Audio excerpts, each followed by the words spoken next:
And now, Mystery Theater.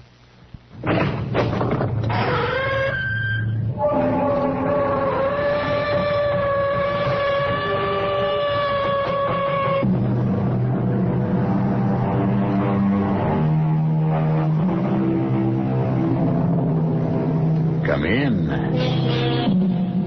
Welcome. I'm E.G. Marshall, and I invite you to join me as we journey through a forbidding landscape, peopled with the most demoniacal furies in or out of this world.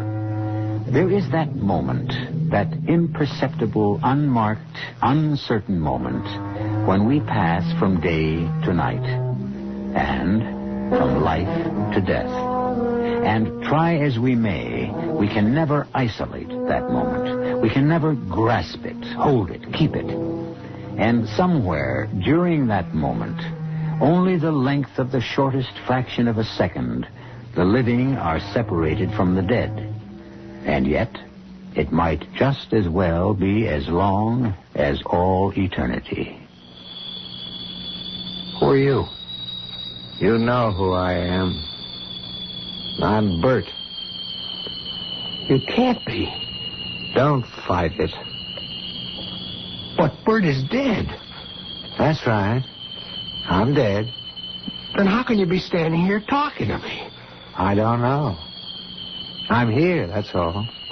What do you want? I want my wife. She's my wife. But first, she had taken a vow to be mine. I know that vow. It says, till death do us part. You're dead. You're parted. I've come for her. I won't let you take her. How can you stop me? I'll kill you. How can you kill me? I'm dead.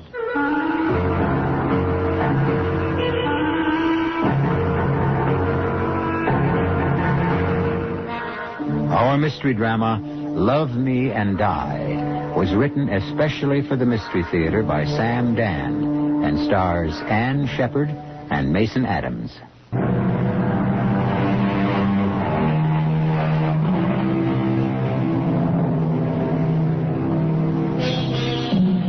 The most important decisions of our lives are usually not based upon careful reasoned study or even on common sense. No, our most vital decisions are often arrived at suddenly, irrationally. Men and women choose each other because of mysterious music in the voice or a sparkle in the eye.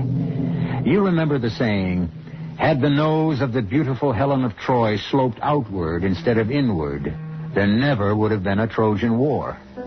So, Stephen Barrow wanted Emily Phillips for the same reason Paris wanted Helen. She was the most beautiful woman he ever saw. These things never change. Happy, darling? Yes. It doesn't sound very enthusiastic. I'm sorry. Sorry? What a word to use on a wedding night. What I mean, I'm so afraid. Afraid? Afraid of what? I'm so afraid this is all a dream. Oh, no. No, dear, it's real enough. Oh, Steve, I want to be happy, darling. And you will be, Emily. You and I, we are going to be the two happiest people in all the world. Do you mean that, Steve? Of course I mean it. Now, what's troubling you? Bert. Say it. What? I'm thinking of Bert. I shouldn't be, I know, but I was married to Bert once. Yes, dear, you were. You were. Bert is dead. He's gone. Forgotten. Will you listen to me? What kind of talk is this on our honeymoon? Steve, you really are so wonderful. Oh, of course I am. And you'll just have to put up with me sometimes when I get into these moods. Now, you're not going to have time for moods. We spend the night here at the motel. Tomorrow the plane for New York. 3 days in the big town, and then we fly to London. Is it true? Are we really going? Why do you keep asking if these things are true? I find it so hard to believe that good things are going to happen to me at last. Only good things from now on. Oh, I love you. I love you so much. Let me tell you why you're going to have a deliriously happy married life. Why? Because you're one woman in a million. Oh. You're not actually of this world. Oh, come on, that isn't true. You're so, what is the word? You're so ethereal. Yeah, that's probably the word. And you're so fragile, just like the delicate and beautiful things that you write poetry about. When's the last time I told you were wonderful? Oh, about 45 seconds ago. Oh, darling. I feel now that I can write again. I know I can write again. Hey, where are you going? I want to look out the window. It's as if I just saw the moon and the stars for the very first time. Well, now. Let me tell you something, dearest. Every time you see the moon, the stars, the sun, the sky, it should be as if it were for the first time. Each time there should always be the thrill of discovery. This feeling is how I know I can write again. That's great. It's gone. All the misery, the suffering, everything I knew with Bert. His cruelty, his violence, buried with him. He'll never be able to hurt me again. No, Emily, he's gone. Finally. I'm free. What's wrong, Emily? What is it? Steve, look out the window. At what? There, near the swimming pool. All right, I'm looking. There. There's a man. Where? There, that man standing there. Darling, there isn't anyone standing. He's looking up this way. I don't see anyone. He's looking up at our window. Oh, it has to be your imagination. No, Steve. There's a man. No, darling, it's just a shadow cast by the edge. What? See? He's moving his hand. I tell you, there's no one there. He's beckoning for me to come. Darling, it's only your imagination. Now, come away from the window. I can't move. Emily, there's no one out there. There's no one at all. Come with me, and I'll prove it. No. I won't go to him. He'll take me away. Emily, darling, get hold of yourself. Oh, look at it. He's so much bigger than you are. Where are you going? Don't take your arms away. I only want to pick up the telephone. Why? I have to prove something to you, darling. Nobody's there. Oh, Steve. Hello, desk. Yeah, look, this is Mr. Barrow in room 118. Listen, the swimming pool and the patio area, it has floodlights, those big lights. Steve, he's coming closer. Yeah, could you turn them on, please? Now, I know what time it is. This is an emergency. Look, just don't ask questions. Do it, please. Emily, look, the lights. Thanks very much. You see that? It's light all around the patio and the pool. Now, where is that man? The man that you thought you saw? Where? It's all lit up. It's as bright as day. There's nobody there. It's deserted, isn't it? Yes. So, it was all just your imagination. But I saw it. It was like I said, a shadow, and then the lights came on, and it disappeared. Yes. He disappeared. But just before he did, I saw his face. It was Bert. It couldn't be. Darling, I saw him. Darling, Bert is dead. I saw him. It was Bert. With that wide-brimmed floppy hat of his, the khaki trench coat, the boots. Emily. Cowboy boots. And you didn't see him? No, dear. How could you miss him? You're going to see Dr. Rossman. Oh, what good will he do? Look, if it was your imagination, then we have a problem. But if Bert was actually there, then Rossman may have a problem. After all, it was Dr. Rossman who pronounced him dead.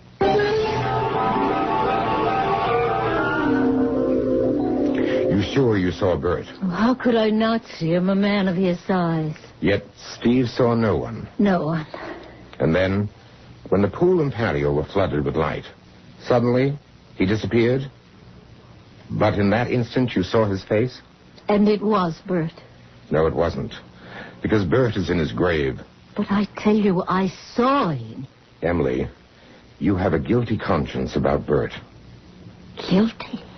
Why? Because he's dead, and you're alive. But I told you how he treated me. Yes, but you keep thinking.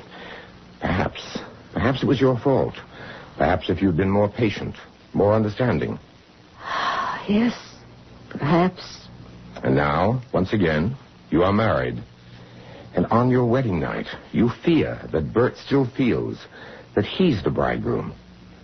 And that's why he beckons you to come to him. Doctor, what can I do? Place your trust in Steve. Oh, I do trust him. Your full trust. Don't be afraid that this marriage will also fail. Steve loves you. He wants to protect you. Do you believe it? Yes, I believe it. If you really believe it, you don't have to be afraid of Bert anymore. I'm not afraid. I'm no longer afraid of Bert. Go on your honeymoon. Be happy with Steve. And you'll never see Bert again. How did it go? Dr. Rossman was just wonderful. Really? I suppose it's because he told me all the things I already knew myself. But deep down... Such as? Oh, it's all mixed up, but I think I understand it. Darling, let's order lunch. If you can dismiss it that easily, great. It was silly last night. Yeah. You were also very scared. Well, it was real enough, but it was an illusion. And now we both must forget it ever happened. I've already forgotten. Did you cancel the flight to New York? No, not yet. Let's not waste time here. We can eat at the airport. You mean you feel well enough to go on the trip? It's over. All the fear, all the worry. Our bags are packed. We just have to check out. New York, London, Paris, Rome, here we come. You folks checking out? I hope you found the service satisfactory. Oh, everything was fine. Just great. Aim, please. What did you say the name was again? Barrow. Mr. and Mrs. Stephen Barrow. Oh, yeah. That'll be under the B's. Here we are. Oh, I got something for you. Sure be mighty glad to see it. What is it? We found it for you. Yes, sir, we did. You found what? Ain't you the party that called Death's middle of the night and wanted the lights turned up around the pool? Yeah, but, We turned them on. Because Uh-huh. we figured you must have lost something out there and wanted to find it, right? No, the reason we wanted... So we turned on the lights, but I guess it didn't help any. As it turned out, it did. So when the maintenance fellas come on this morning, we asked them to take a sharp look. And they found it for you. Found what? It's cufflink. But what cufflink? Well, you're a cufflink. No wonder you were so concerned. It's made out of solid gold. That's not my cufflink. Right there, Flynn's Day, is your initial, Mr. Barrow. That big, bold B. There must be some mistake. Well, how could there be a mistake? Steve, let me see the cufflink. Emily, it isn't mine. Steve, let me see... Oh. This... Emily, what's wrong? This belonged... It was Bert's cufflink. I gave it to Bert for a wedding present. Steve, he was here. Bert was here.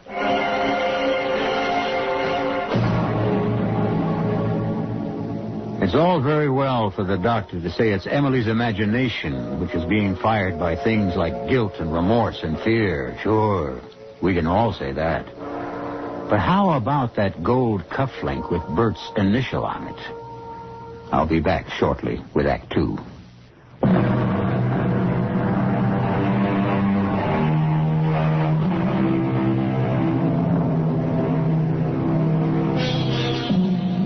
From a philosophical point of view, one may express many attitudes toward death. But from a practical perspective, it is difficult, if not impossible, to deny that death is, at the very least, final. The soul may live on forever, but on one thing there has to be universal agreement. The body is gone. Well, last night, Emily Barrow saw her former husband, Bert Phillips. And Bert has been dead for over 3 years. A ghost? Do ghosts wear gold cufflinks? Emily, dear, maybe we better not check out just Oh, yet. no. I want to leave here right away. The state that you're in. He's here. I know, Bert's here. We've got to leave. Yeah, yes, dear, of course. Well, let's just sit down for a minute, quietly. That's it. Relax. Let's be calm. You say that this is Bert's cufflink? How can you be sure? Steve, I know. The store that sold it to you could have had dozens. I didn't buy it in a Well, store. the jeweler could have made others, and there could have been someone with the initial B. Steve, I'm terrified. Darling, there's nothing that should make you as frightened as you are now. The cufflink. I made it myself. You what? I was taking a course in jewelry making. I'd always expressed myself in words. I wanted to see if I could achieve meaning. All right, I believe you. Now, let's look for the rational explanation. This cufflink and the mate to it are the only ones of its kind in the world. I will fight you, dear. You made it. You recognize it. It belonged to Bert. I still say that there is a rational explanation. No, not for me. Yes. And you must listen to me. Now, when is the last time that you saw this cufflink? 3 years ago. You haven't seen it in 3 years? No.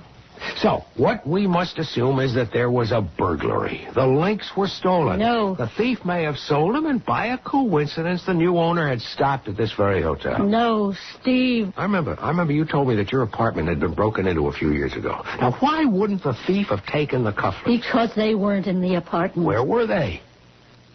I buried them. With Bert. You buried them with Bert? Why? Because they were his. They belonged to him. And he loved them. Bert was here. Emily, you must get hold of yourself. He said he'd come back for me. Who said what? Bert. He said my place was with him. Forever. He said he'd come back for me. And he's cruel enough to drag me away. I'm taking you to the doctor. I've seen the doctor. But what do you want to do? Maybe it's this place. Maybe there's something about this motel. How could there be? Let's get out of here. Oh, darling, please. We can still make the plane to New York.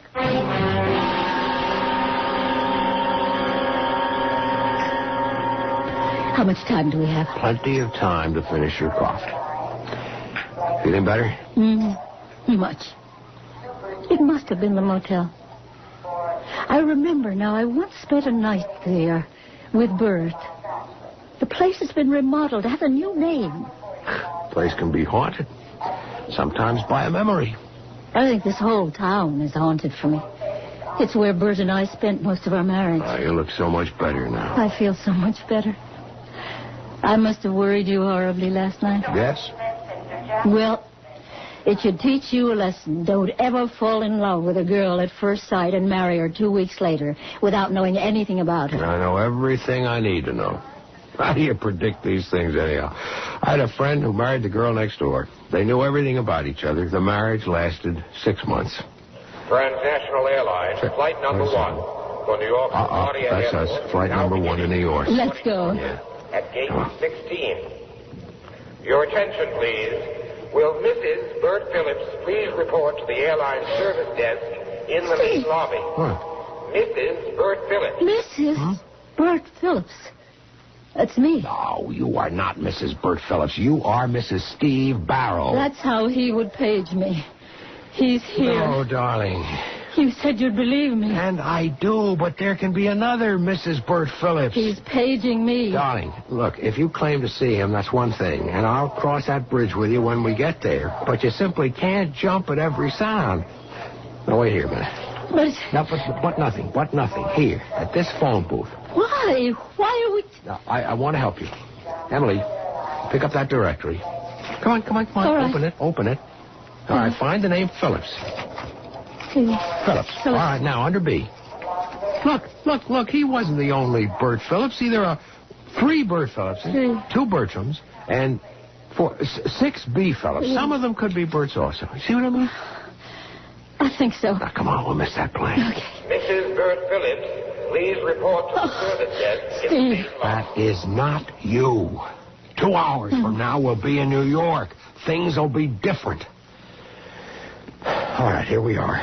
Gate 6. Guess we'll have to stand online and have our tickets checked. Why don't you sit down? I'll take care of it. Steve. What is it? Over there. By the gate. A very tall man. Where? See? No, I don't see. There, Steve. He's pointing to me. He's motioning me to come to him. Emily. Just the way he did last night. Emily. I won't go. Emily. I've got to get away from him. Emily, come back. No. Emily. No, Emily, he's coming stop. after us. Faster. Emily, stop for a minute. No, you take me I away. won't let him. You can't stop him. Look out for the door. No, Emily, look out. Emily, where are we going? Taxi! Taxi! Get in quickly. Hurry. Slam the door. Driver, get away from here. As fast as you can, please.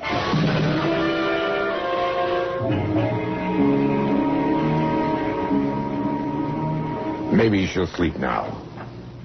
Dr. Rossman, what am I going to do about it? I wish I could tell you. Isn't there any treatment, any medicine? It all adds up to time, patience, luck. And if this delusion continues, I would suggest she be placed in a sanitarium. Why? Because she'll be unable to function in normal surroundings. Why do you call it a delusion? What else can I call it? Well, suppose it's true. Suppose she really did see him. No, Steve, don't. It isn't good for you to think that way, and it won't help her. But just suppose she did. Now, Steve, that's impossible. You know, you doctors, you think you know everything. We don't. We know very little. And that very little has to go a long, long way.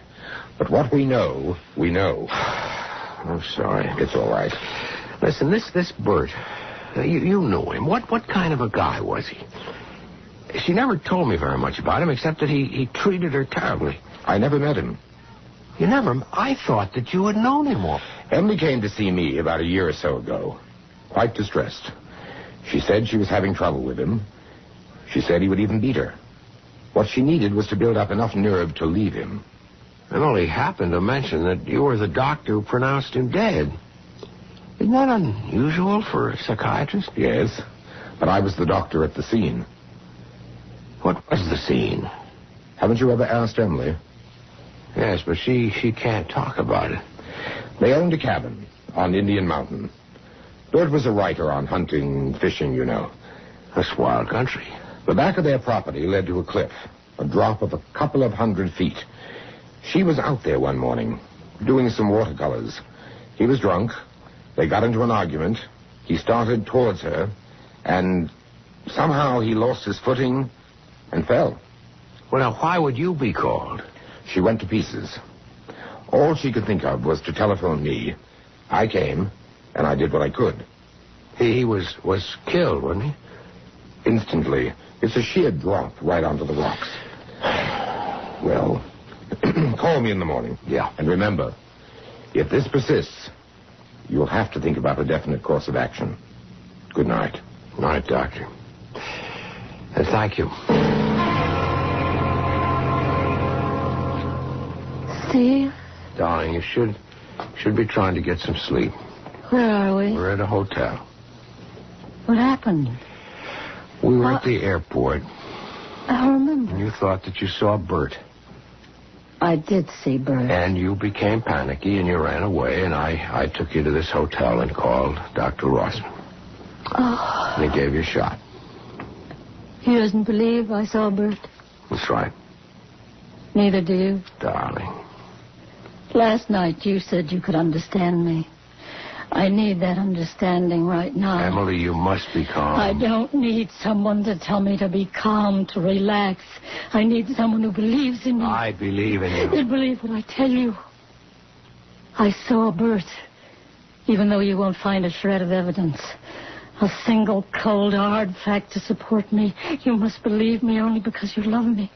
You must believe me because I ask you to believe me. I would believe you. Emily. Do you? Do you believe me? Yes, darling. Yes, I believe you. Suddenly I feel so sleepy. It's as if a great weight had just been lifted off my shoulders. As if I'd been awakened from some terrible nightmares. I'm not afraid to go back to sleep, Steve. It's been such a hectic day for you, too. Won't you get to bed? Yeah, I just want to sit here for a minute. Very tired. I'm almost too tired to get up. Let me open the window. Don't stay up too late. I won't. Emily, there's one thing that bothers me. Emily? Well, never mind. We can talk about that in the morning. What? Who is it? Who is it? Just a minute. Ned? Good evening, Steve. Who are you? You know who I am. I'm Bert.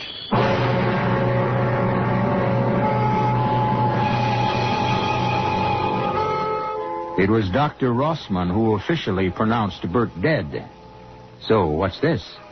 The good doctor has an entire array of medical and scientific fact to confirm his findings. Stephen Barrow has only the testimony of his eyes and ears. In the final analysis, you, of course, will have to decide. And I shall present additional evidence for both sides when I return shortly with Act 3.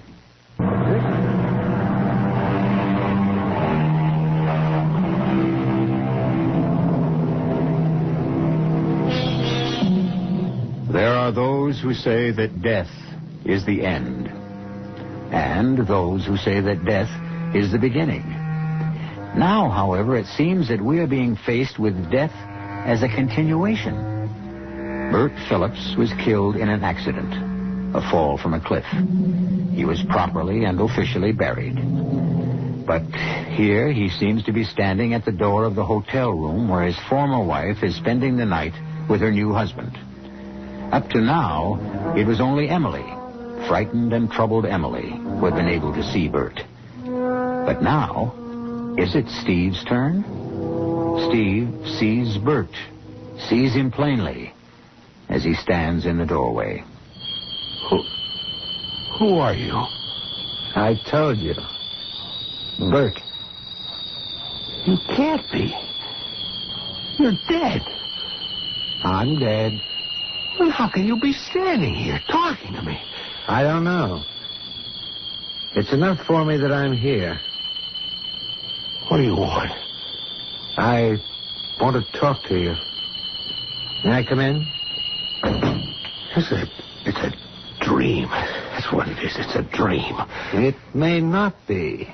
You admit you're dead. What are you doing here? You sent for me. I sent for you. What are you talking about? You'll have to figure that out for yourself. Why would I send for you? There's an idea forming in the back of your mind. You're not aware of it consciously. You're going to resist it, but it's the truth. I still don't know what you want.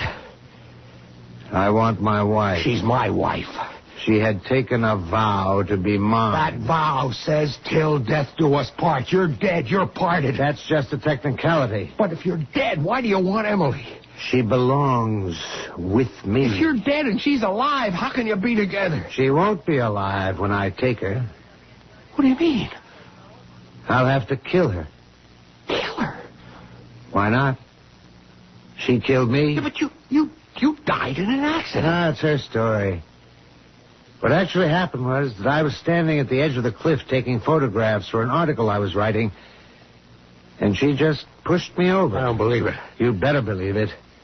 Because one day, a year or two from now, she'll have to kill you, too. Oh, this is a dream. I need your help. Why should I help you?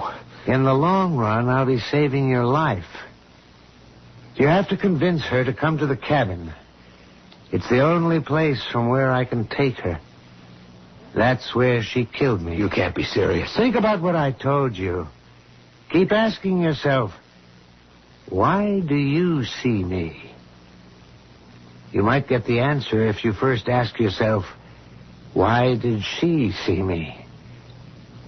Or, better yet, ask her.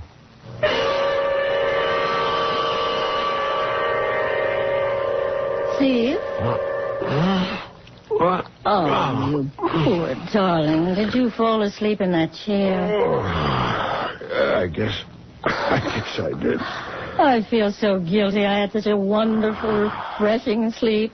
So deep, so restful. See, did I dream? What are you muttering about?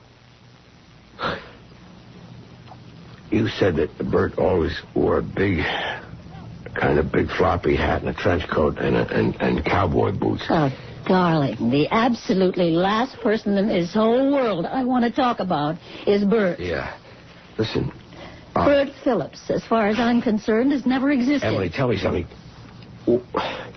Why do you think... Yes, dear? Nothing. Well, I don't know about you, but I'm starved. Darling, you all right? Sure. I just had a crazy dream, that's all.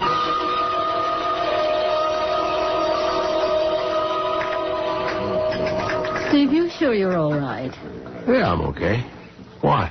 You haven't touched a thing. Oh, I never eat much breakfast. Important thing is that you feel okay. Mm-hmm. Sometimes you have this terrible confusion, and then suddenly it's gone. Why it came, you'll never know. How it went, you'll never find out. It's as if someone magically took it away. But it's gone, and that's all that matters. And now, darling, are we ready to resume our honeymoon? Sure. But we'll have to make some new reservations. Tell you what, let's not go to New York and then on to Europe. No, why not? Well, we've postponed it twice already. Maybe it's a sign that deep down we didn't want to go so far away in the first place. How about Mexico City? Just a few hours away and we can... Steve, are you really all right? Emily, do you see someone standing by the door? Where? Just to the left of the cashier's desk? No, darling, there's nobody standing. Must have been my imagination. Oh, Steve. You've caught it from me, this delusion of seeing people. What did it look like? I'm not even sure I saw anyone. Mexico City. How about it? Yeah, sounds great. My problem is I don't have a thing to wear for Mexico. Neither do you. Well, then let's go somewhere else. No, let's go shopping. I'll meet you back here at the hotel for dinner, and we can make reservations for the morning. Are you sure that you're up to going by yourself? Darling, I always shop by myself, and certainly never with a man. Well, but do you feel well enough? When I think of how silly I was over that whole Bert business. Well, I've got to get started. See you at dinner, darling.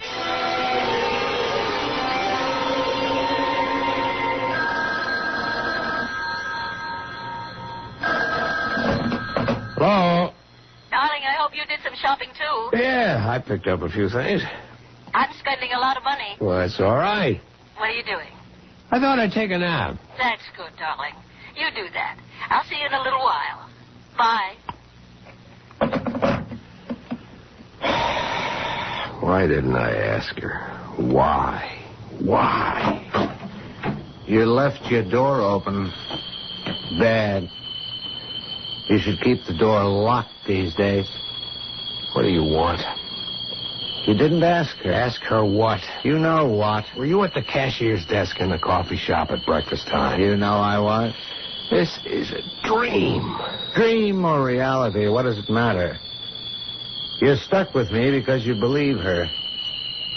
You want to believe her. You love her. This is getting us nowhere. I love her, too. I'm a bigger chump than you are. Even after what she did to me, I love her. And why did you treat her so badly? Who says I treated her badly? Everybody. Who's everybody? Dr. Rossman, for one. He never said I mistreated her. He said she told him I abused her. What you did. Only because she says so. Why should she kill you? For the same reason she'll kill you. You keep saying that. Why do you refuse to believe it? It's true. You can't prove it. Oh, but I can. The camera will prove it. What camera? I told you I was out there taking pictures. She sneaked up behind me and pushed me over the cliff. Her story, she was painting pictures and I was drunk, started beating her, and somehow lost my balance. Why shouldn't I believe her? Because she lied. She made her way down the mountain to where I was lying dead, poured liquor all over me. But she'd forgotten about the camera. The camera? That camera. I was so intent on taking my pictures, that's why I didn't hear her. But the camera went over the cliff with me. It broke against the rocks. It came to rest, finally, behind some bushes. I believe Emily. Oh, in your place I would, too. But the camera, all smashed up, has been lying there 3 years now, in snow, in mud, summer and winter. It's still there. Or what's left of it is still there. Not 20 feet from where I landed. I said I don't believe you. She forgot about it or didn't think In about a court it. of law, that wouldn't prove a thing. That camera could have fallen there at any time. It's not supposed to prove anything in a court of law. It's supposed to prove something to you. What do you want me to do? Bring her to the cabin. To the cliff. I want her. You think I'm crazy? Crazy or sane, it doesn't matter to me. Bring her. Let me have her. No. She'll kill you. You keep on saying she'll kill me. Why? Okay. Ask me the question you're afraid to ask her. Why do you think she saw me? Because she has a guilty conscience. She feels guilty because she's happy with me. Does she? Now, let's examine that. She feels guilty because she's happy with you. She's so happy with you that on her wedding night, she sees me. Shouldn't that prove something? What could it prove? She's sorry. Not because she killed me, but because she killed me and wound up with you. She loves me. No, she likes you. Why not? You're a nice guy. Most girls like you. But love, that's something else. You're not exciting for Emily the way I was. You're not wild enough for her the way I was. That's why she saw me, Steve. She wants me. That's a lie. You can't face it. That's why you didn't ask her. Ask her what? Why she saw me on your wedding night. I'll kill you. I'm already dead. Why do you insist she killed you? Because I was wise to her. You'll also get wise to her one day. Bring her up to the cabin. Never. Scared? Why should I be scared? Once she's up there, she'll have to choose between us. And you're scared she'll choose me.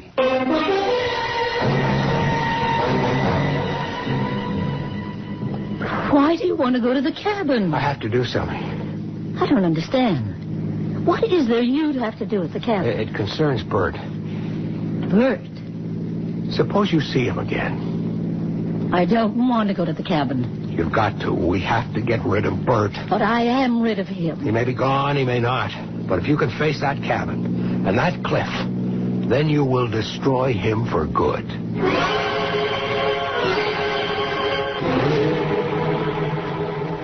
I haven't been here since he died. You never told me how it happened. I was never able to talk about it. Can you talk about it now? I was painting. My easel was set up here, right near the edge of the cliff. It's a spectacular view, isn't it? Yes. Careful. Don't stand too close to that edge. He was drunk, more than usual, ugly, bad-tempered. He criticized my work. I paid no attention, and that infuriated him. He lunged at me, and I was terrified. I stepped aside. He stumbled and just fell over. It was awful.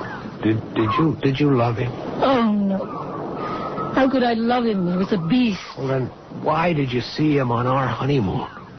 I didn't really see him. It was only my imagination. Why should you even see him in your imagination? Why should there have been room in your mind, your heart, for anyone but me? Wasn't I enough for you? You were. You are. Or did you want him? Do you still want him? He's dead. He was there at the hotel. I saw him.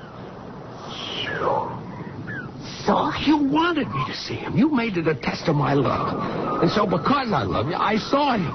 And that's why I brought you here. So that you can choose between us.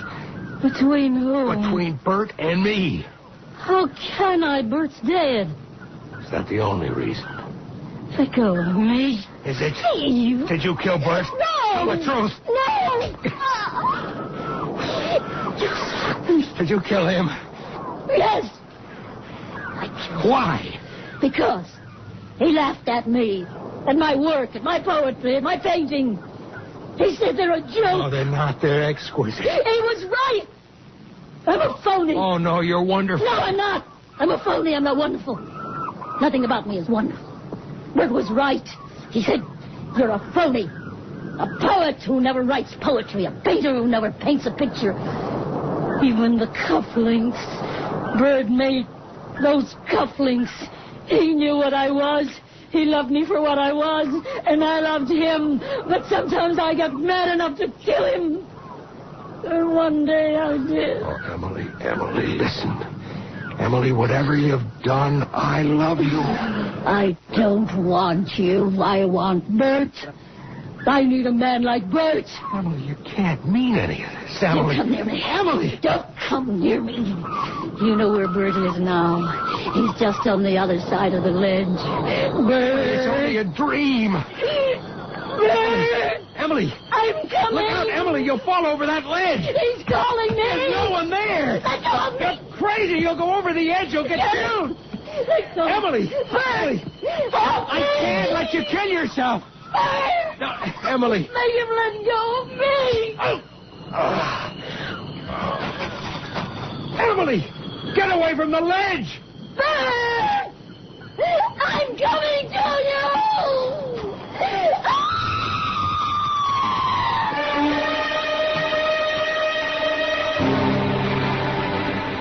The police list it as an accident.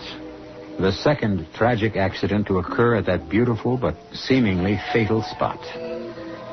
What did happen? Once again, we present you with options. We could say, Stephen, consumed with jealousy, killed her. We could say, her guilty conscience killed her. Or we could say, Bert came back to reclaim her. You can make a case for each. And also for me to return in just a few moments.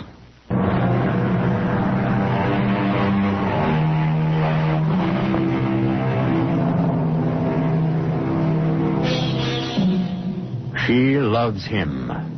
He loves her for reasons that defy all understanding.